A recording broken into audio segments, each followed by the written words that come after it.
지금은 이제 좋았었던 추억을 말씀해 주신 것 같고요. 항상 좋지는 않았을 것 같고요. 그다음에 이 주식시장이 기복도 있고 변동성도 크다 보니까 뭐 좀 힘들었던 시기도 좀 분명히 있었을 그럼요. 거라고 생각합니다. 혹시 지금 한번 돌이켜 볼 때 괜히 이 증권업을 택했나 이런 후회는 없었는지 궁금합니다. 글쎄요. 후회라고까지는 아니고요. 지금은 사실은 저희 하우스가 대한민국에서 넘버원 하우스가 돼서 유수한 회사들 IPO를 진행을 하고 또는 뭐 건수 면에서도 뭐 대한민국에서 최고로 많은 IPO를 시키고 있는 그런 회사였는데 제가 사원 대리 이 초급 과장 시절만 해도 1년에 한두 건 하던 시기였거든요. 그 이야기는 1년 내내 준비했는데 시장이 여의치 못해서 또 다음 해로 넘어가야 되고 반면에 이제 뭐 저 지점에 있는 직원들은 뭐 인센티브도 많이 받고 뭐 그러던 시절에 그 당시에 IB는 정말 그 말만 IB였지 그렇게 회사에서 수익을 기여를 많이 하는 파트가 아니었어요. 그래서 그동안에 사실 못 버티고 간 후배들 선배들도 많이 있었죠. 그러니까 증권사들이 일을 많이 한다, 늦게까지 일 많이 한다 이런 좀 인식이 좀 있는데요. 네네. 어떻습니까? 한투도 일을 많이 시킵니까? 아니 일이 많은 게 좋은 거 아닌가요?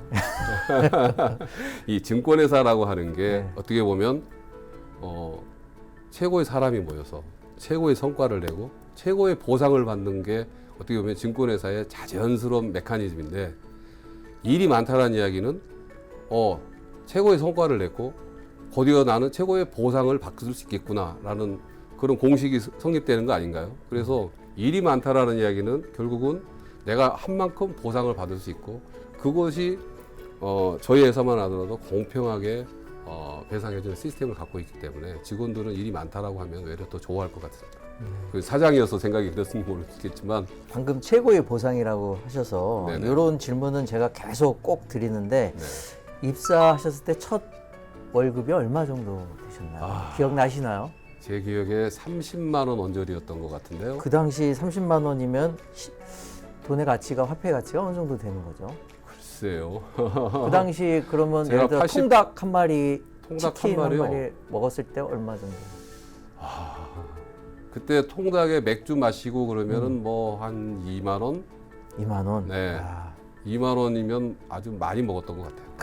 그럼 꽤 많이 받으신 거 같습니까? 그렇죠. 증권회사가 그때도 저 들을 때도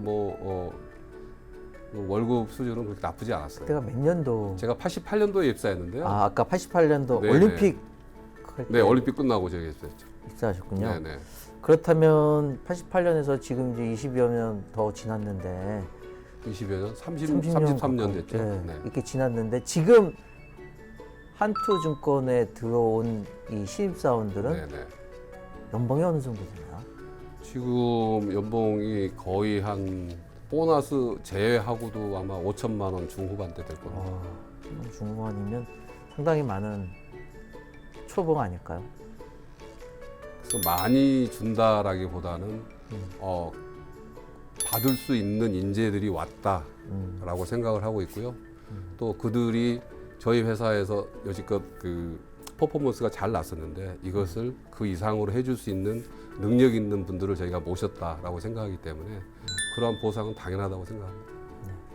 저희가 이제 그 공통적으로 드리는 질문 중에 이제 CEO 대담이기 때문에 어떻게 하면 내가 CEO까지 갈 수 있을까? 아니면 좀 더 짧게 생각을 하면 어떻게 하면 salaryman에서 임원을 달고 그래서 고위직으로 갈 수 있을까? 네네. 이런 생각을 하는 취준생도 있지만 아마 신입사원들도 직원들도 꽤 네네. 있을 거라 생각합니다. 네네. 그리고 누구나 salaryman의 꿈은 CEO니까요. 네네.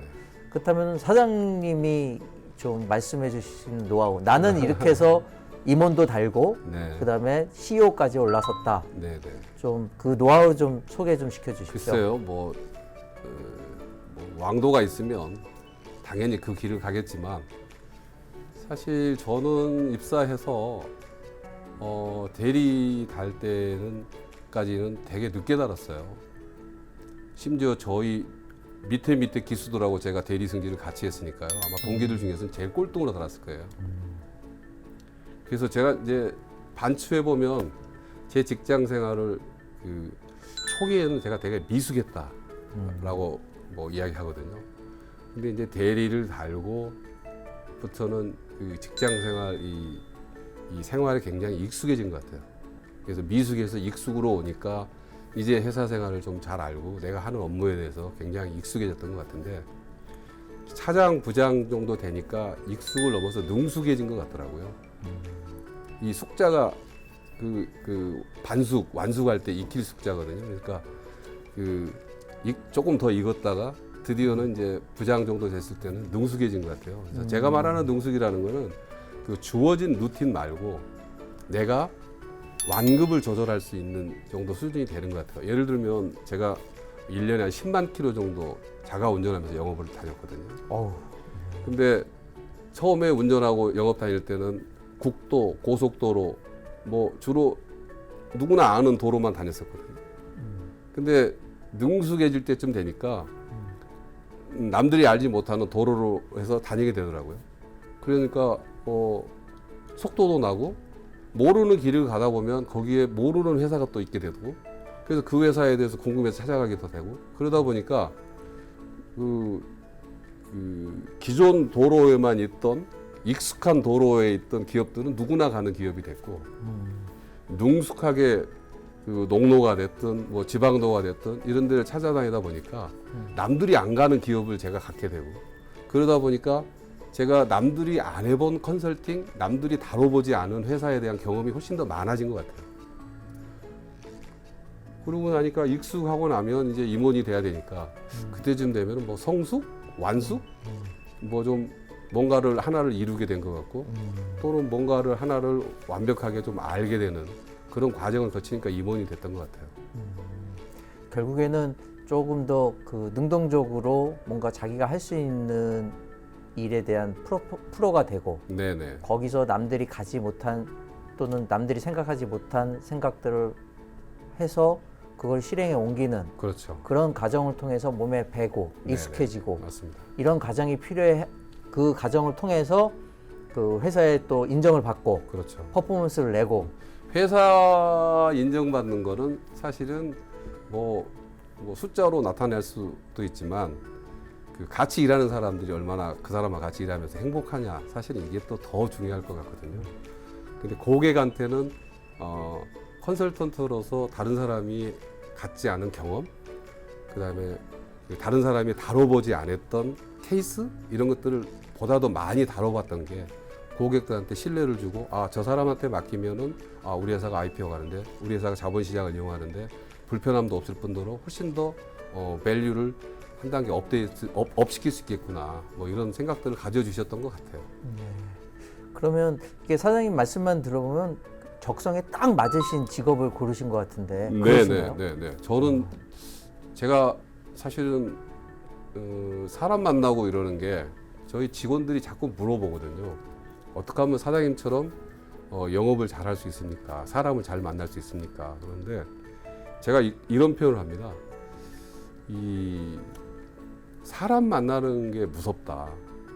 이거는 공포 영화하고 똑같다라고 말씀드리거든요. 이 공포 영화가 무서운 이유는 다음 장면에 뭐가 튀어나올지 모르니까 무서운 거잖아요. 맞습니다. 근데 공포 영화를 똑같은 거를 한 3편, 4편 보면 전혀 무섭지 않거든요. 그 이야기는 다음 장면에 뭐가 나올지 알기 때문에 무섭지 않거든요. 사람을 만나고 영업을 만날 때도 가장 무서운 건 내가 모르는 거, 내가 생각지 않았던 돌발 질문이 나올 때가 제일 두렵고 무서운 거거든요. 근데 그걸 없애려면 결국은 내가 이 회사, 업종, 그리고 이 회사가 앞으로 나가야 될 거에 대해서 누구보다도 공부를 많이 하고 가면 사실은 두려울 게 하나도 없을 뿐더러 외려 질문을 해주시면 감사한 거죠. 그래서 이 기업을 만나고 IB를 하고 이분들한테 자본시장으로 유도하는 일 자체가 저는 대단히 행복하고 사명감이 있었던 것 같아요. 그래서 그 누구보다도 이 업을 잘 선택했다. 그래서 사실 스트레스를 별로 안 받는 편이었어요. 일에 대해서. 네. 그렇지만 이제 한국투자증권을 이끌어 나가야 될 최고의 위치에 계시니까 네네. 그 나름의 또 스트레스나 또는 의사결정 과정에서의 그 말 못할 고민들도 있을 것 네네. 같습니다. 조금만 소개를 시켜주시면 어떨까요? 예를 들면 이런 것 같아요. 제가 이제 뭐 그 IB 본부장, ECM 헤드 할 때는 사실은 그 선수 겸 코치였거든요. 플레잉 코치였거든요. 이게 사각의 링에 올라가서 사실은 제가 같이 그 적과 같이 적이라고 하긴 그렇습니다만 그 상대방하고 같이 이 권투 경기를 해야 되거든요. 근데 임원이 되면 제가 권투를 하는 게 아니고 저는 칩 세컨드에 앉아 있고 누군가를 내보내서 상대방 전략에 대해서 이렇게 해라. 너는 체력이 좋으니까 예를 들면 뭐 초반에는 탐색을 하다가 적이 또는 상대방이 좀 체력이 떨어질 때기 때문에 그때 피니시를 해서 끝내는 게 좋겠다. 뭐 이런 전략들이 있겠지 않겠어요? 그러다 보면 맞으면 다행인데 그 전략이 안 맞으면 우리 선수가 뭐 맞고 뭐 들어오면 어쨌든 뭐 물도 마시게 하고 커피도 닦아주고 그러면서 이게 또 내보내야 되는 게 어떻게 보면 임원이잖아요. 맞습니다. 예. 사장이 되고 나니까요. 세컨드에 앉지도 못해요. 관중석에 앉아 있는 것 같아요. 그래서 뭔가 조언을 하고 크게 떠들지만 관중석 환호에 묻혀서 내 목소리는 안 들리는 것 같아요. 근데 이기면 당연히 좋죠. 이기면 또 섭섭한 부분이 있는 게 이기면 본인이 잘 싸워서 이겼다고 다들 그럴 테니까 지면 미안하지만 관중석에서 있는 사람이 책임을 다 져야 되잖아요. 그래서 아마 이게 사장인 것 같다라고 생각을 하고 그래서 이 사장이 어떻게 보면 좀 외롭다? 뭐 이런 게 있는 것 같아요. 근데 제일 좋았던 건 제가 선수로 내가 하는 경기에 이길 수도 있고 질 수도 있는데 모든 걸 제일 내 책임일 때가 가장 좋았던 것 같아요. 사장님 이렇게 말씀하시는 거 보면 전혀 스트레스를 안 받으실 것 같이 보이는데 네, 그래도 나름의 스트레스를 해소하는 방법이 혹시 있으신가요? 최근에는 그전에는 제가 뭐 그 정도는 아니었는데 최근에는 음악도 좀 듣고요. 사실 그전에 클래식 안 들었거든요. 되게 힙한 걸 좋아해서 뭐 아무래도 젊은 친구들하고 뭐 같이 소통하고 그러려면 힙한 걸 좋아해서 힙한 것들을 되게 많이 들었는데 이상하게 좀 조용하고 클래식한 게 좀 들리기 시작하더라고요. 그리고 이제 예를 들면 뭐 종로나 뭐 그 강북 쪽에 영업 나가서 비는 시간이 있으면 근처에 뭐 화랑 있으면 가서 좀 보기도 하고요. 그게 어떻게 보면 저만의 가장 큰 위안이고 스트레스 푸는 방법인 것 같아요. 굉장히 건강하게 스트레스를 푸시는군요. 저는 소주 한 코로나 잔으로 코로나 상황에 뭐 그거 이상 건강하게 살 수 있는 방법이 별로 없잖아요. 맞습니다. 저는 소주 한 잔 먹는다 뭐 이런 얘기를 하실 줄 알았는데 소주는 맞습니다. 늘상 달고 사니까.